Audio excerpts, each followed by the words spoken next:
How many? How many? How many? How many? 1, 2, 3, 4, 5, 6, 7, 8, 9, 10.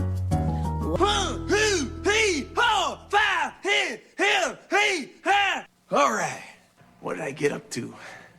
Hello, everyone, and welcome to a new episode of How Many, the only podcast on the internet that counts. I am one of your hosts, Jesse Jackson. Joining us is a full crew tonight. We have Bob, Scott, Gary, Jr., and special guest star, David. Welcome to the show, David.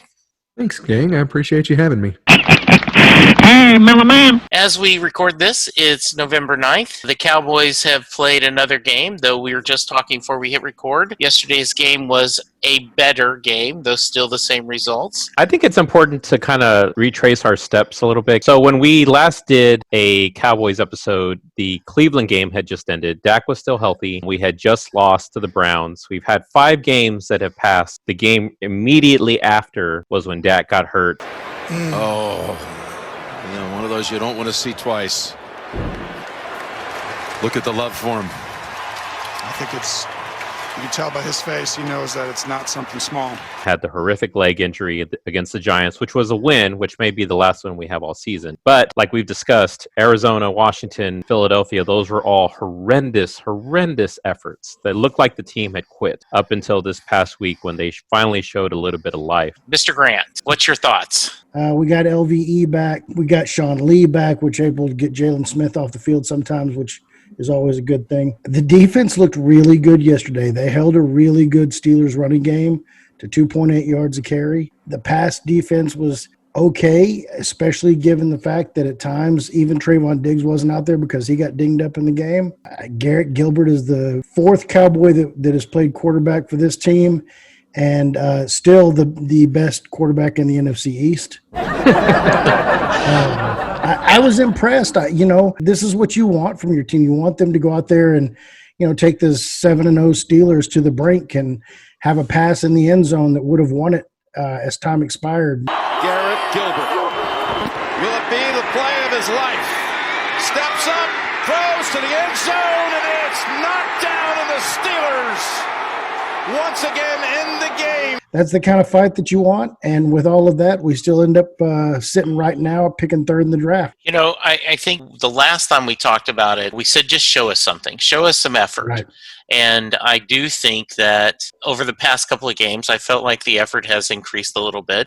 At halftime, Chris called me and said, I don't want to talk, Dad. Let's just wait and see how the game plays out. It was competitive, and it was an enjoyable game, and you're right. This new Garrett, I don't know if he's the next coming of Romo, but at least he had something. Mr. Bob, your thoughts? Is Dalton only signed for this year? Yep, 1 year. Yeah, he's a 1-year deal. I would think that it would make sense for Gilbert to be the backup next year. Move forward with him as the backup. I like what we saw from him yesterday. You're cutting bait on the Nooch?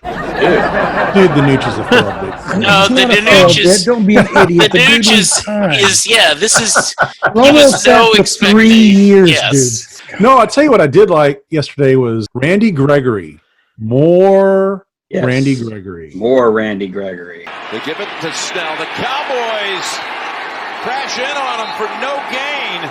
It's Randy Gregory. Gallimore also looked solid. He was more than solid. He looked more like a 1st-round pick yesterday than he did a 3rd-round pick. Defensively, it's really Jalen is continuing to be the weak link there. His head's checked out, dude. Has been for 18 months. Him and Xavier Woods, I think, are the worst Woods is terrible. players on the defense. It's just another guy that they're giving all the slack in the world. Who else is out there? Who could they play? Okay, but they drafted Reggie Robinson. Let him go play. What's he going to do? Run away from ball carriers? That's what Woods does. I've never seen the safeties back so much as that guy. That's the frustrating thing is what they've got going for the rest of the season. They keep leaving guys like him and the Anus inactive. The Anus? Those guys need to get some PT, man. I can see those guys. I think it'll definitely pick up by the end of the year, but I'm with you. I don't know why they don't get some snaps. Yeah, at this point, you want to see everything that you got. Miller Man. In this situation, I think I'd like to see more Pollard. I think every time he's on the field, he's dynamic. They're going to run for it, but they're going to get it.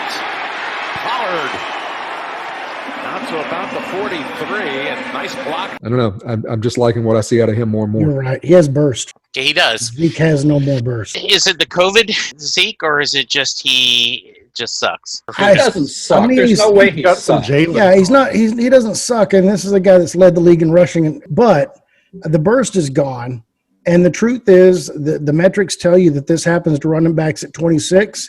He's 25. And don't you think, Gary, he's kind of got a bit of the Jalen mental checkout?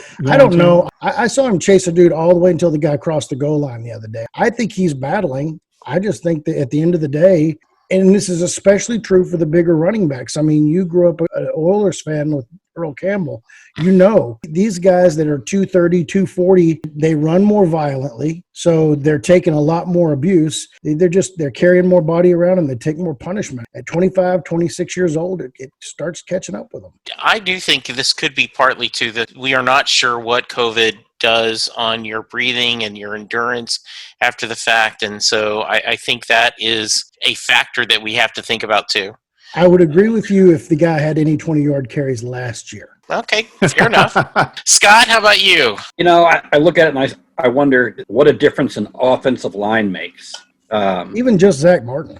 Yes. Yeah. You bring back Zach Martin, and they played much more cohesively. It amazes me, you know, because I'm thinking, one guy, and if they had the three others back, what would that line be right now? And what would our record be right now? I certainly don't think that Dak would be out if we had that offensive line, or I should say an offensive line. Our record would be way higher than that. Now, granted, that doesn't make up for the shattered defense that lets so many passes go right past them. I think that's the two big glaring problems. You know, that's the difference in Zeke now, isn't it? I mean, for last year, he could do things even when there weren't holes, and now he's got to have the hole. I saw Zeke break a tackle yesterday. There was a little catch he had over the middle, and the first guy that tried to tackle him just kind of bounced off him. I hate to say it, but I remember thinking, wow, Zeke broke a tackle. You notice it. In other words, I think there are a couple of plays that I felt the same way, like, oh, look, he might have had a little something there, which before you would have been not even noticed. There was a few times when a gaping hole would show up and he'd run right into the offensive line as opposed to cutting and taking that hole. You know, like I think he would have a couple years ago. I love the comment someone said, you don't need to tell them to tank, you just need them to keep playing. And it's an organic tank. Is it the coach or is it the players? Players. I got to think that it's 80% players and 20% coach. I don't think McCarthy's a bad coach. He hasn't done anything to elevate them above the situation. But then again, I got to say, though, is it him or is it the situation of the players and the COVID separation and lack of preparedness? Granted, I know other teams had to face the same things, but there's other teams that have a little bit more experience with each other. And a lot of them were in the same system. There's only a few teams that changed coaches this offseason. Gary, you brought up a really good point when we did this earlier in the season about if you wait all season to make a change, like in defensive coordinator, well, then you convince yourself on the off season, well, it wasn't fair, we got to get it. And then we're in the middle of the season of next year. And then, well, you can't do it. And all of a sudden we're stuck with 2 years with this defensive coordinator. What is your take on that? I think Nolan has been a lot better the last few weeks, and part of that is he's got better players on the field. He doesn't have Poe out there leaving the middle of the defensive line wide open and everything else. But again, if I'm the defensive coordinator, I'd get that guy off the field. You want to fire me for telling Poe to go sit down or telling Jalen Smith to go sit down? Go ahead, because if I'm giving up 36 a game, you're firing me anyway. So I'll sit down whoever I want to sit down, and I'll deal with the consequences. Having said that, now that he's got better players on the field, they looked a lot better, and they look good against a good offense. I don't know if I would have pulled the trigger on Nolan a couple of weeks ago, but I had him in my office for sure. If this had kept up, if we were in week 12, week 13, I definitely would have given George Edwards 3 or 4 weeks to show me that he could do something with this group. All right. Any final thoughts? So then I want to know what everyone thinks. How many wins do we have left this season? Bob? Final thoughts, I just think the defense is really what we've got to look at the rest of the year. If you continue to see them improve like they have, then keep Nolan around. Win-wise, I don't know. Maybe they win another 2 or 3 games, maybe. Right now, we've got, the number 3 pick if the season ended today. You don't want to get down below like 5. Optimistically, I think we have a legitimate chance at 3 of these games, but I wouldn't bet on the Cowboys to win any of them. And quite frankly, from just a logic standpoint, I would rather have the better pick than have bragging rights for a week. Best case scenario is the rest of the season's just like yesterday. Competitive, close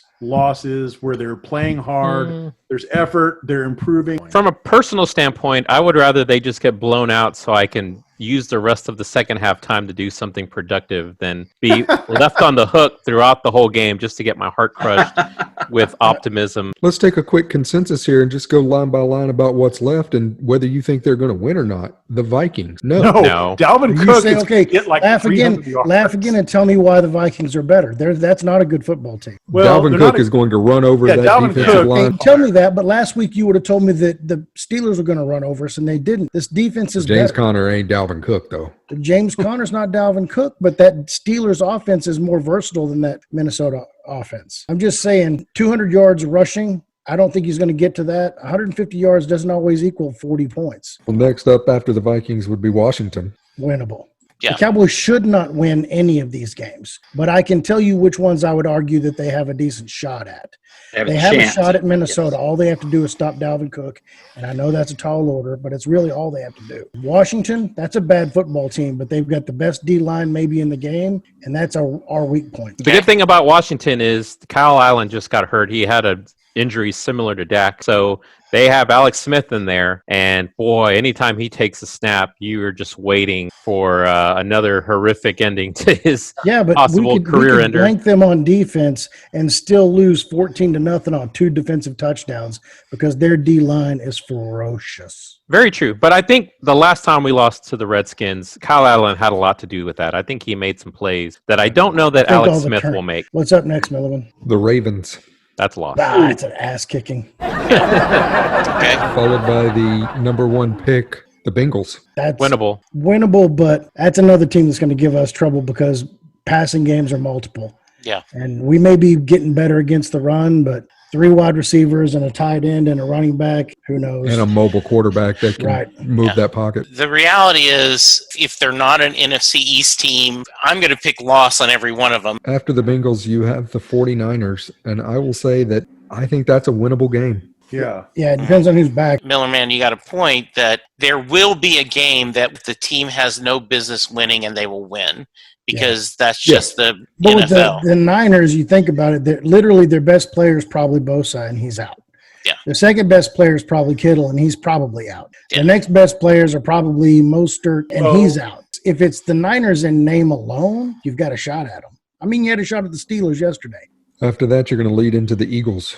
Another division game. It's a toss-up, but they're better than we are. Yeah, I'd say it winnable, but I sure wouldn't bet on them. I mean, if Carson Wentz is going to turn the ball over 4 times, we'd have a shot.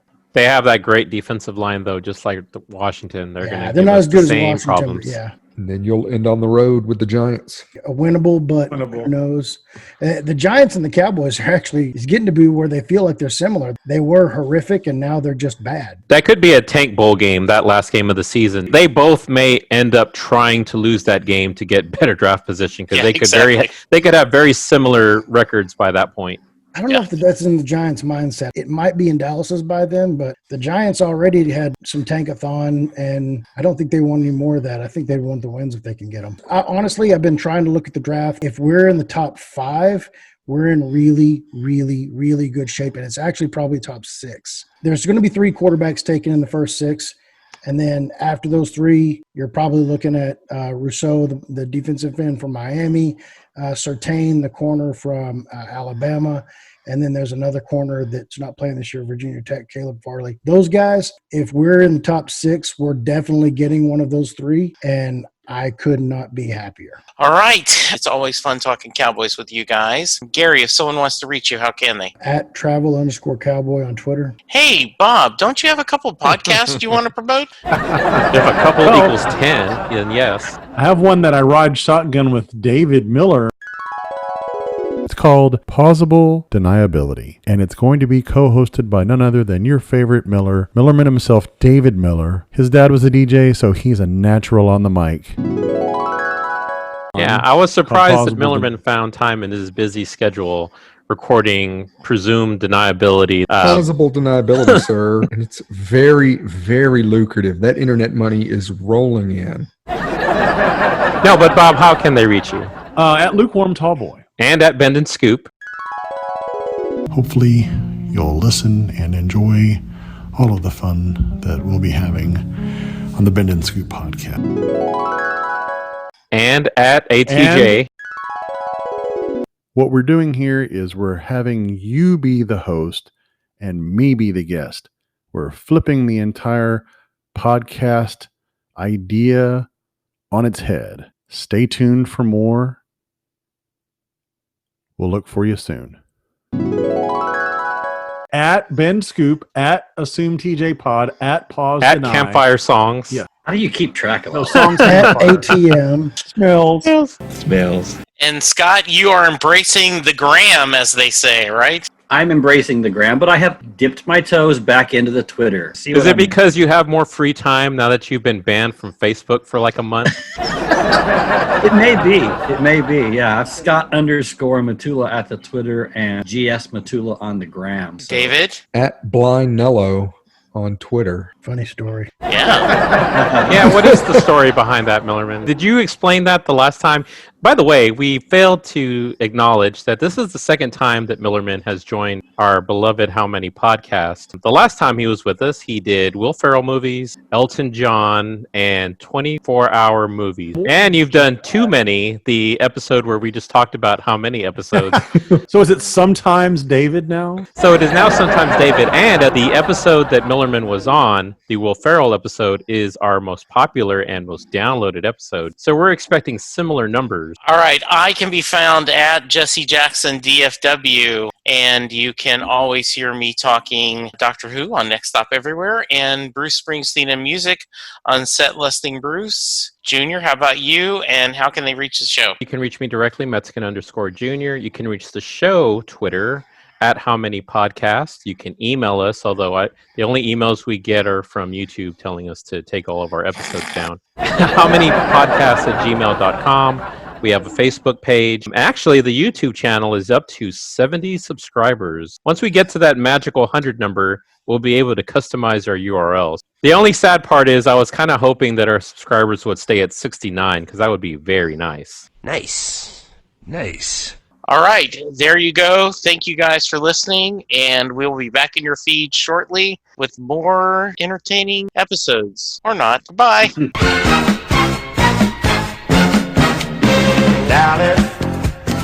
Dallas Cowboys. We are the Cowboys.